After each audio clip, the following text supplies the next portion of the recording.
Olá, boa noite, boa tarde, boa manhã. Eu não sei em que horário você está nos assistindo, mas é um grande prazer ter a sua companhia aqui no nosso canal da Revista Acordes, e onde nós vamos hoje ter o prazer de ouvir uma palestra do professor doutor Edgar Gomes. Antes dele falar, eu vou apresentar aqui o seu currículo acadêmico. O professor Edgar, ele é bacharel em teologia pela PUC de São Paulo. Ele também fez graduação em História pela Universidade Cruzeiro do Sul. Depois, de 2004 a 2006, ele fez mestrado em Teologia pela PUC São Paulo, com ênfase em História Eclesiástica. E, finalmente, ele, de 2008 a 2012, fez o seu doutorado em História também pela PUC aqui de São Paulo. Pelo Instituto Histórico e Geográfico de Santa Catarina, ele fez o seu pós-doutorado. Professor Edgar, é um prazer estar aqui com você. Ele pertence ao núcleo de estudos de História Social da cidade, aqui da PUC, da qual nós somos colaboradores e colegas de trabalho. Muito obrigado por ter aceitado o nosso convite, e agora os momentos são seus.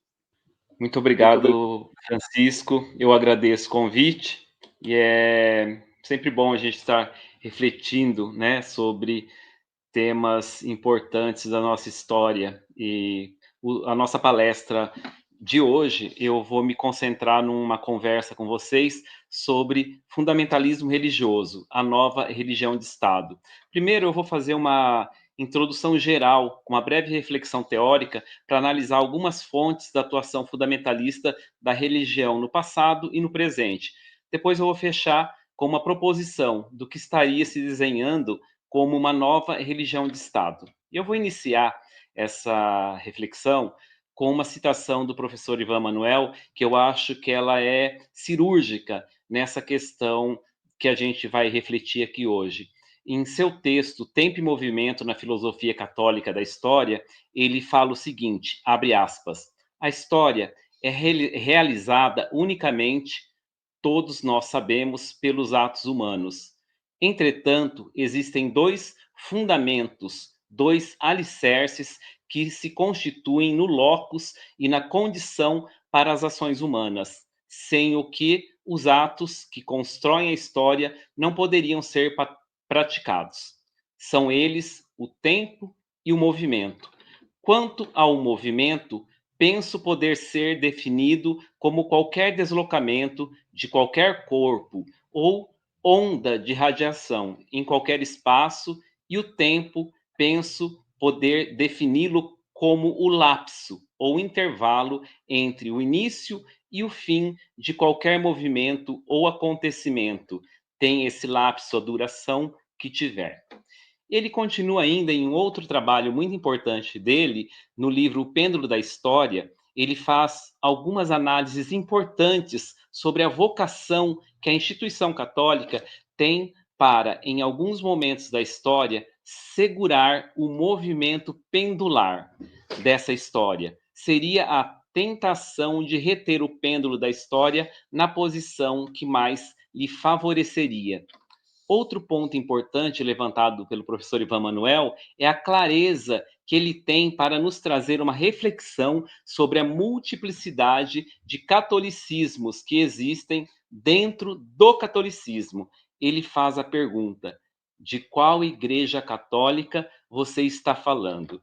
Essa questão nos faz entrar pela porta da frente na nossa reflexão. Existe uma multiplicidade de catolicismo dentro do catolicismo, ou seja, temos uma disputa violenta para que um grupo prevaleça sobre o outro dentro da mesma instituição.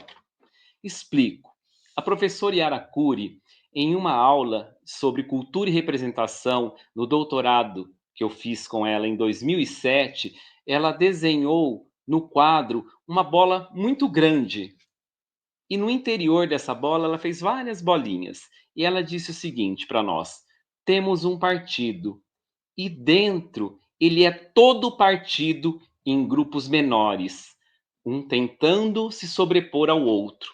Isto é, em certos momentos na história, alguns grupos dentro de partidos e instituições, eles se unem em torno de ideias particulares que pretendem impor aos outros grupos, como o pensamento hegemônico deste partido ou instituição.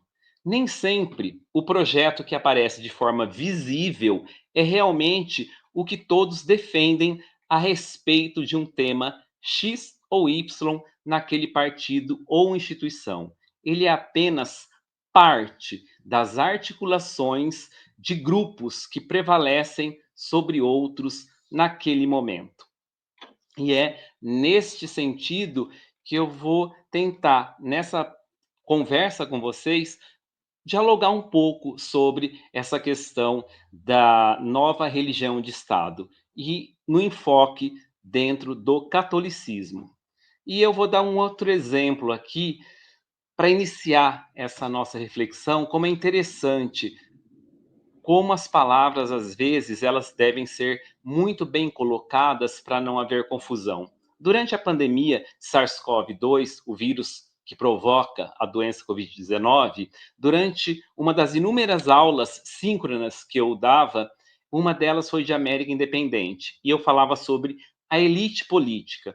Um aluno, que por acaso era pastor, um bom aluno, inclusive, ele pediu a palavra e disse que concordava comigo, pois pastores, bispos, padres não deveriam exercer cargos políticos, cargos públicos.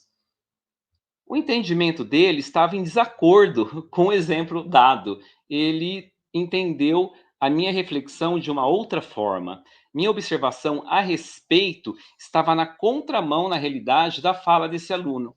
Eu afirmei que achava legítima a participação de qualquer cidadão na política, inclusive de padres e pastores, desde que, em sua atuação, esse cidadão que exerce um ofício religioso não tentassem impor os dogmas de sua religião para todos os cidadãos que professam ou não o cristianismo, pois a Bíblia não é um instrumento legislativo e não pode se sobrepor às leis e à Constituição. Nosso país, ele é composto por uma diversidade cultural e religiosa muito grande para que os cristianismos se imponham como uma regra geral, como uma visão de mundo para toda a sociedade, né? Mas o perigo disso acontecer em nosso contexto, ele é muito grande. Parafraseando Hobsbawm, estamos vivendo realmente na era dos extremos. A vida dos historiadores não está fácil. Analisar o que vivemos requer uma dose muito grande de desprendimento militante para não cometermos erros de julgamentos, pois a análise crítica não deixa de ser um julgamento, mas ela é baseada em fatos e fontes. Estamos nessa era dos extremos e temos que lidar com o fundamentalismo cristão presente em nossa sociedade. Ele está estampado nos discursos inflamados de alguns líderes religiosos, católicos e evangélicos, que não se envergonham de usar o texto bíblico cortado e recortado como pretexto para justificar seus delírios de poder político religioso. Apesar de ter citado os católicos e evangélicos, vou me ater a uma breve reflexão sobre o campo político-religioso da extrema-direita católica.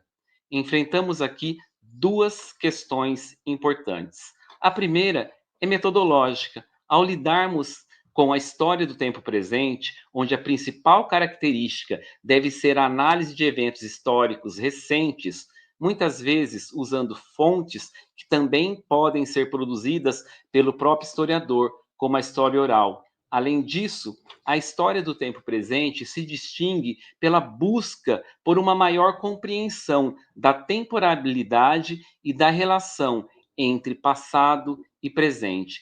nossas fontes estão dialogando de forma muito estreita com os objetos estudados, presentes em nossa realidade. O problema de trabalharmos uma fonte histórica que ainda estamos vivenciando é que vimos personagens famosos de nossa história recente política transitarem de um campo ideológico a outro, seja por conveniência, seja por falta de convicção em seus ideais. Vemos também padres e pastores apoiarem e depois demonizarem políticos por puro oportunismo. Ainda não sabemos o real motivo do trânsito desses personagens de um campo ao outro, dos espectros ideológicos e se ele se manterá no futuro. Mas a única certeza neste momento é que estamos trabalhando com questões contemporâneas, para não dizer do cotidiano político-social do nosso tempo. Nossa segunda questão é o caminho que decidimos percorrer nessa reflexão, que privilegiou fontes bibliográficas clássicas sobre autoritarismo católico e fontes escritas e audiovisuais contemporâneas, como, por exemplo, jornais e redes sociais. Com isso, passamos a pensar o conservadorismo católico no século XXI e sua tentativa de reter o pêndulo da história no século XIX. Vejamos um pouco do que foi o ataque da hierarquia eclesiástica à modernidade e seus supostos males no 800. Então vamos fazer um pequeno recuo, né, nesse pêndulo da história para tentar entender o presente e como hoje esse conservadorismo católico se remete ao passado para justificar a sua atuação no campo político religioso. Segundo Guido Knopp, na introdução do livro Vaticano e Pontífice, ele faz uma bela metáfora utilizando o conceito de tempo e o Vaticano intramuros. Ele diz o seguinte: dentro dos muros do Vaticano, o tempo parece ficar parado, à sombra da Basílica de São Pedro. A vida segue em aparente ritmo de 2000 anos atrás. O chefe da Igreja Católica, vicário de Jesus Cristo, servo dos servidores de Deus e regente absoluto, o Papa, governa este reino de uma dimensão de 50 metros quadrados. Ele não deve responder a nenhuma autoridade terrena, ele só responde à sua consciência e a Deus. Então, ali ele governa, ele é o Todo-Poderoso. E por que eu faço essa citação, né? Esta é uma menção à Santa Sé parada no tempo.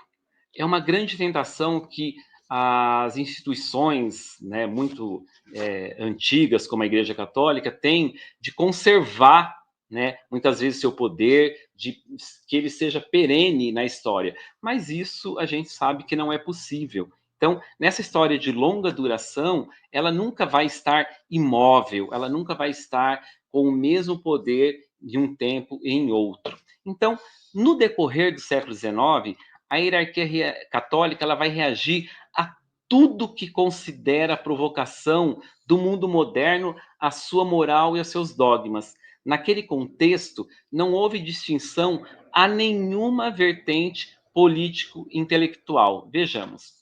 O catolicismo se sentiu afrontado por todo tipo de mudança que evocasse a modernidade e a secularização. Ele se sentiu acuado, como, por exemplo, quando Napoleão abusou de seus poderes ao fazer o Papa Pio VII cativo. Ele atacou intelectuais como Marx e Engels e suas teorias socialistas, ou seja, combateu e condenou manifestações de esquerda e de direita, porque ele também atacou o capitalismo, o progresso material com suas invenções e inovações que modificava drasticamente a vida pública e privada.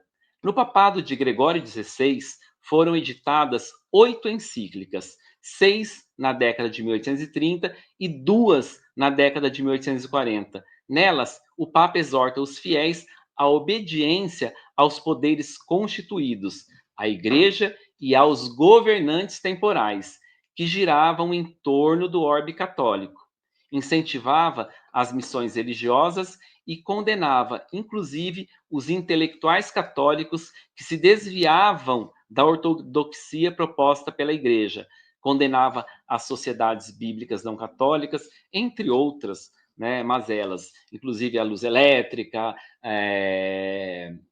o trem a vapor, e entre outras condenações mundanas. Tudo para o papado abalava a ordem natural. Então, o pontificado de Gregório XVI ele vai ficar marcado mesmo pela encíclica Mirarivos.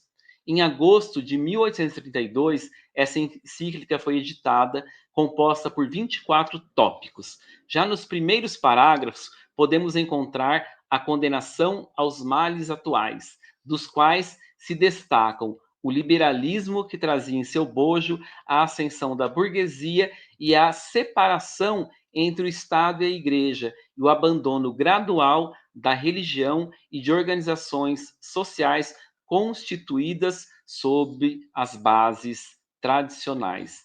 Gregório XVI escreveu essa encíclica em reação aos ideais liberais defendidos pelo padre Félicité de Lamennais no jornal L'Avenir.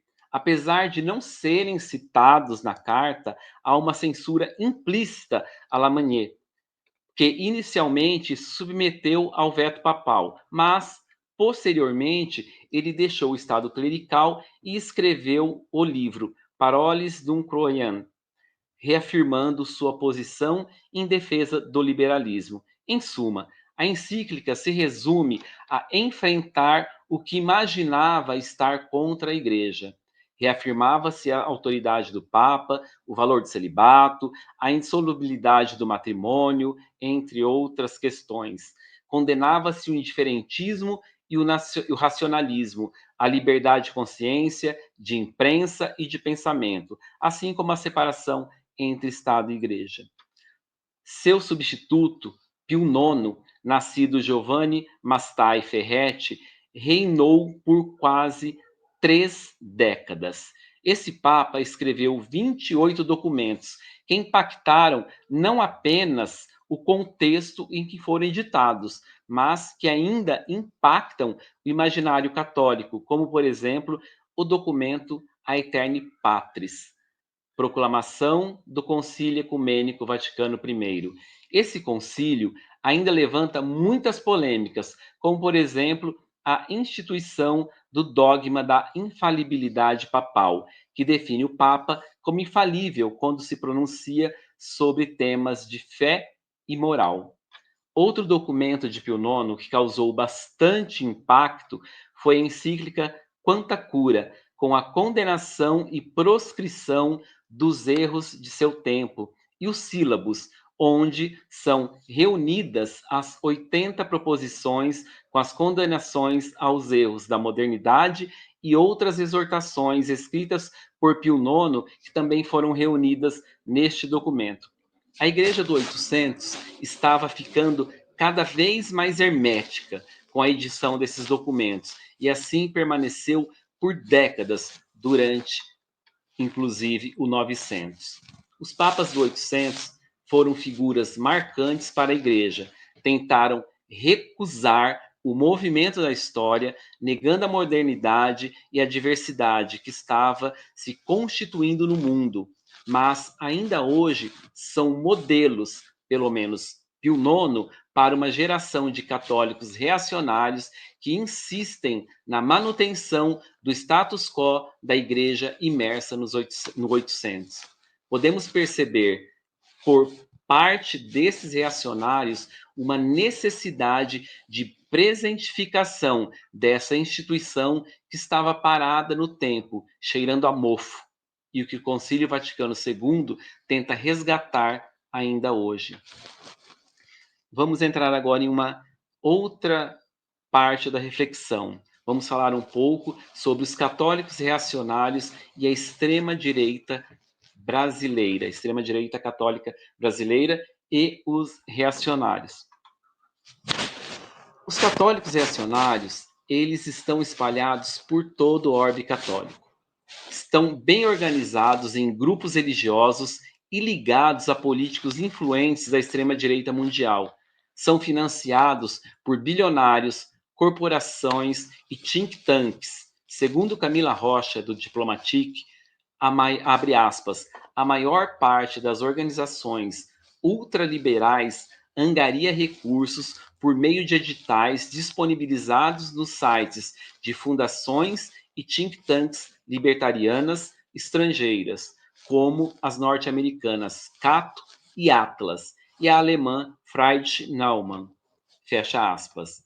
Esses reacionários ocupam todos os espaços, a imprensa falada e escrita, as mídias sociais, organizações religiosas, entre outros meios, com o objetivo de desqualificar e atacar o Concílio Vaticano II e o Papa Francisco. Abre aspas. Todos os papas, desde o Concílio Vaticano II, vêm sendo atacados pelos tradicionalistas, mas a ferocidade e intensidade da oposição contra Francisco é uma das características mais notáveis do seu pontificado, afirma o jornalista e escritor inglês Austen Ivery. Fecha aspas. No imaginário conservador, o concílio e o papa são obstáculos à conservação da tradição da igreja e da verdadeira fé católica apostólica romana.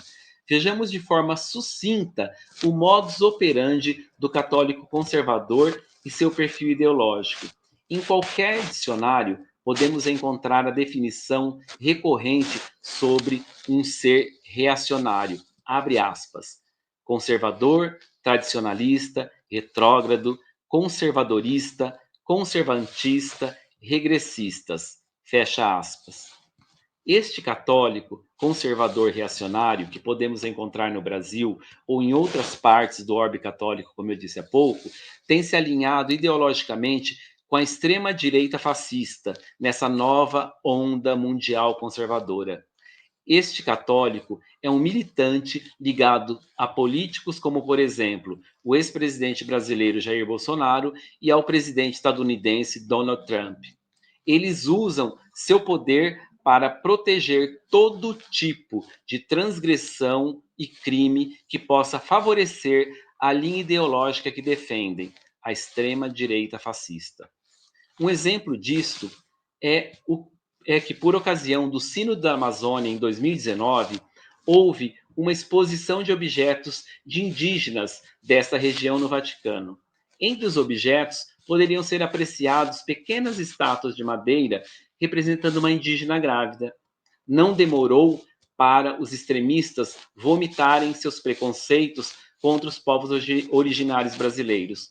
O ponto culminante dos desatinos dos extremistas ocorreu quando um jovem austríaco, Alexander Tuchel, furtou e lançou as pequenas estátuas no rio Tibre. Após a confissão, o austríaco viajou para os Estados Unidos para participar de eventos realizados por tradicionalistas como a TFP, Tradição, Família e Propriedade, o site Life Site News e o acadêmico Taylor Marshall, um ex-protestante convertido ao catolicismo, que bajula o presidente dos Estados Unidos, Donald Trump, na mesma medida em que ataca o Papa Francisco. No encontro com o rapaz austríaco, os dois apareceram no Texas segurando um rifle, em protesto ao pedido de maior controle sobre armas que a ala progressista da igreja americana estava propondo. No Brasil, a presença do debate religioso, sobretudo nas redes sociais, ganhou projeção sobre o governo bolsonarista. Alguns conservadores tiveram destaque com o bolsonarismo, como é o caso de Bernard Custer, um youtuber que fez campanha contra o Sínodo da Amazônia. Ele esteve em Roma durante o evento. Ele estava credenciado pelo Centro Dom Bosco, um instituto conservador católico do Rio de Janeiro. A extrema-direita, ela classifica tudo e todos que contrariam sua visão de mundo com rótulo de comunista. A ultradireita católica, em consonância com a ultradireita política, flerta com o fascismo, pois tem apresentado fortes traços convergentes com aquilo que Robert Paxton, no livro A Anatomia do Fascismo, define como características do que é o fascismo. Abre aspas. O fascismo tem que ser definido como uma forma de comportamento político marcada por uma preocupação obsessiva com a decadência e a humilhação da comunidade, vista como vítima, e por cultos compensatórios da unidade, da energia e da pureza, nas quais um partido de base popular, formado por militantes nacionalistas engajados, operando em cooperação desconfortável, mas eficaz com as elites tradicionais, repudia as liberdades democráticas e passa a perseguir objetivos de limpeza étnica e expansão externa por meio de uma violência redentora e sem estar submetido a restrições éticas ou legais de qualquer natureza. A definição de Paxton é autoexplicativa.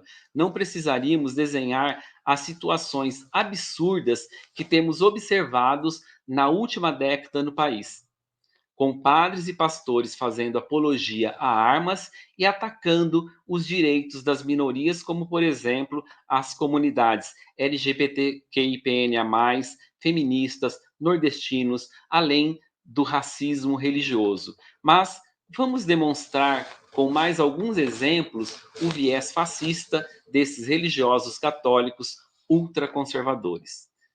O ex-presidente Jair Bolsonaro divulgou um vídeo no Twitter em que o padre Paulo Ricardo de Azevedo Júnior defende o direito da população ao armamento.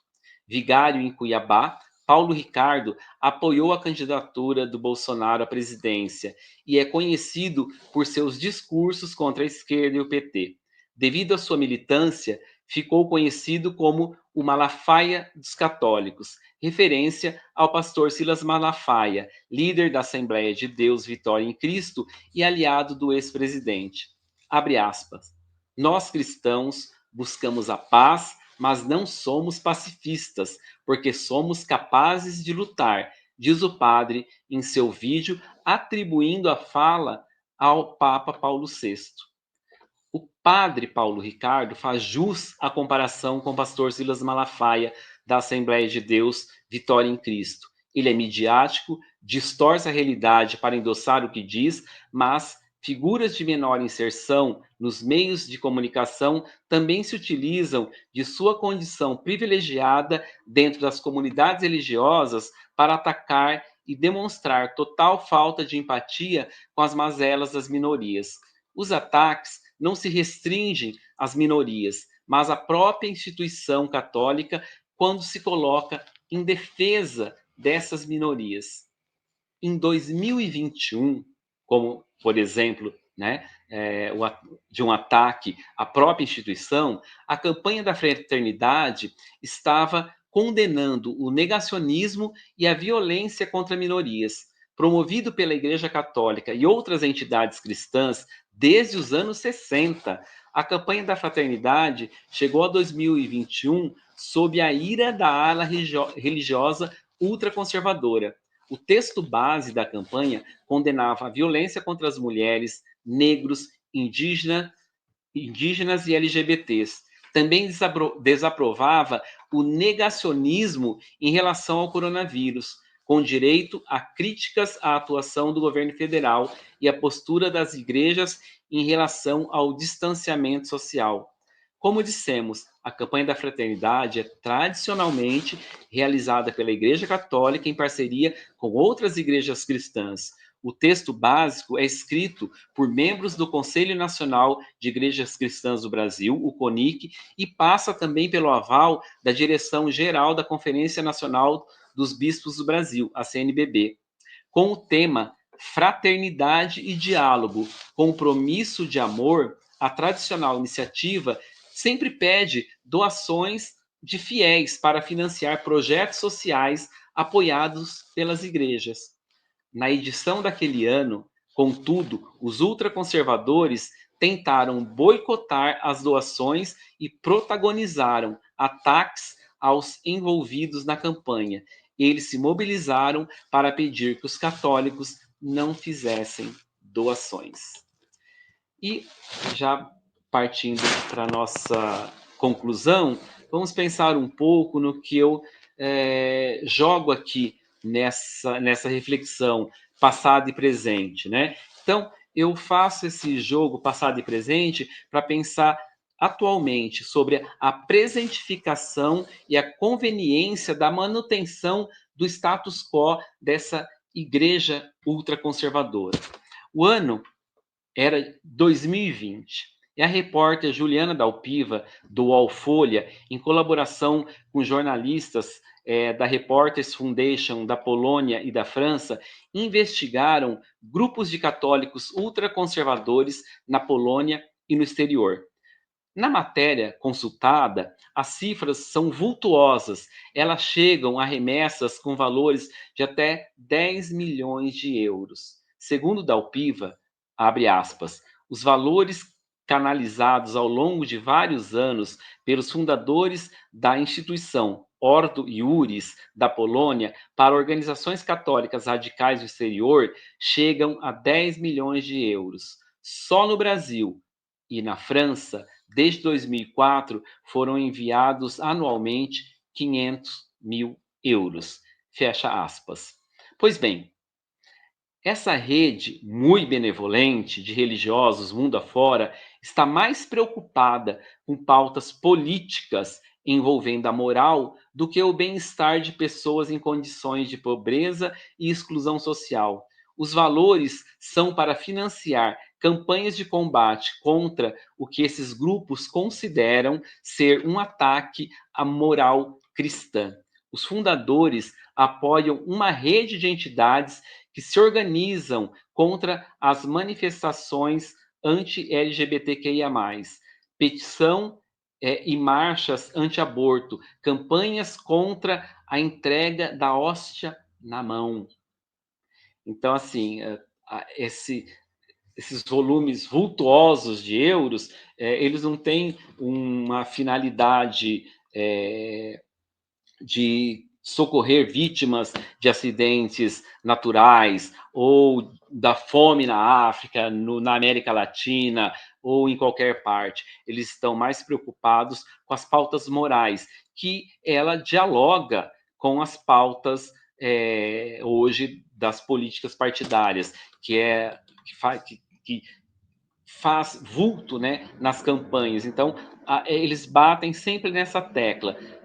Pauta moral, nunca é uma pauta social, nunca de preocupação com o bem-estar social. Então, quando eu faço esse jogo e trago, né, essa tentativa de bloqueio de doações para uma campanha da fraternidade, que as igrejas se utilizam, né, para doações, para instituições que elas ajudam situações que estão, né, em estado bastante precário, que ajudam pessoas carentes, elas não estão preocupadas com isso, elas estão preocupadas com pauta moral. Então, essa presentificação do passado é uma conveniência para a manutenção do status quo. Eis a questão, né? Para esses grupos de católicos e outros cristãos extremistas, o pêndulo da história deve ficar imóvel em seu passado, onde a nobreza, depois a burguesia e as elites eclesiásticas dominavam os corpos e as consciências das pessoas.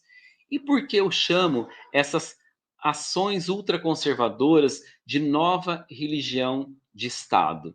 Bom, no quarto século da era cristã, o Papa Gelásio I, ele formula a teoria das duas espadas, ou seja, o poder temporal e o poder espiritual, onde o poder espiritual tem a supremacia sobre o poder temporal. Esses dois poderes deveriam governar o mundo, a religião abençoando e fazendo aliança com os governantes. Estamos cada vez mais revivendo o passado no presente, onde alguns grupos de conservadores religiosos católicos e protestantes vêm assumindo o compromisso de abençoar políticos e políticas extremistas, fascistas, conservadores, sem o menor pudor de romper com a laicidade do Estado, justificando o injustificável em nome de Deus. E eu encerro a minha fala com a um texto muito cirúrgico sobre como a palavra, como o nome de Deus, não a palavra, mas o nome de Deus, ele é utilizado para justificar o injustificável. E eu sempre utilizo esse texto, principalmente quando eu tenho uma disciplina que chama História do Cristianismo, que eu, por alguns anos, ministrei no COGEA e na PUC. Então, eu vou encerrar com a fala, com as palavras do bispo africano Albert Nolan. Abre aspas. Milhões e milhões de pessoas, através dos tempos, têm venerado o nome Jesus, mas poucos conseguiram compreendê-lo. E é menor ainda o número daqueles que tentaram pôr em prática o que ele queria que fosse realizado. Suas palavras têm sido interpretadas e deturpadas, de modo a significar todas as coisas, qualquer coisa e nada. Seu nome tem sido usado e abusado para justificar crimes, para assustar crianças e para inspirar uma insensatez heróica em nome de homens e mulheres. Jesus tem sido frequentemente honrado e venerado por aquilo que ele não significou, do que por aquilo que ele realmente significou. A suprema ironia é que algumas das coisas às quais ele mais fortemente se opôs na sua época foram ressuscitadas, pregadas e difundidas mais amplamente através do mundo, em seu nome. Fecha aspas. Então, nós queremos agradecer ao professor Edgar por esta apresentação. O nosso objetivo aqui não é querer polemizar, né, entre o que alguns chamam de esquerda, direita, centro, Não. mas mostrar, dentro de uma visão religiosa, o momento em que nós vivemos, e nós podemos perceber, pela abordagem histórica que o professor fez, que essas questões são antigas, né? Mas que agora estão muito afloradas nos últimos 10, 15 anos, né? E são E que fatos e fontes, né, Francisco? A gente trabalha, o historiador trabalha com fatos e fontes. Nós fazemos uma leitura do que nós temos ali. Se tem opiniões divergentes, que também esteja baseado em fatos e fontes, a gente dialoga, né? A história, a gente não faz a história, nós fazemos uma história. É um ponto de vista e ele está aberto ao diálogo. Muito bem. Então, agradecemos também a sua assistência aqui, vendo esse vídeo até o final, e convidamos você para continuar aqui no nosso canal do YouTube. No próximo mês, teremos uma outra palestra que possivelmente será no campo das artes. Então, muito obrigado por sua companhia, obrigado, professor Edgar, Muito e obrigado. até o nosso próximo encontro. Eu que agradeço. Obrigado, Francisco. Obrigado a todos.